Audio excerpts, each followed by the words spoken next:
ሰላም ለእናንተ ይሁን።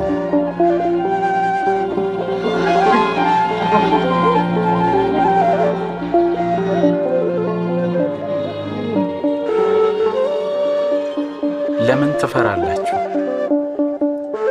ለምንስ ጥርጣሬ ወደ ህሊናችሁ መጣ? እጆቼን እግሮቼን ተመልከቱ፣ እኔው ራሴ እንደሆንኩም እዩ። ዳሱኝናም ታውቁኛላችሁ። እዩ፣ መንፈስ ሥጋና አጥንት ፈጽሞ የለውም። ከእናንተ ጋር በነበርኩ ጊዜ ስለ እኔ የነገርኳችሁ ይህ ነው። በሙሴ ሕግ በነቢያት ትንቢትና በመዝሙርም የተጻፈው ሁሉ እነሆ ተፈጸመ። የተጻፈውም ክርስቶስ መከራን ይቀበል ዘንድና ሞትን ድል አድርጎ እንደሚነሣ ነው።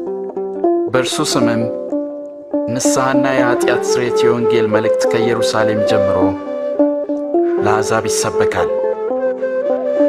እናንተም ለዚህ ምስክሮች ናችሁ።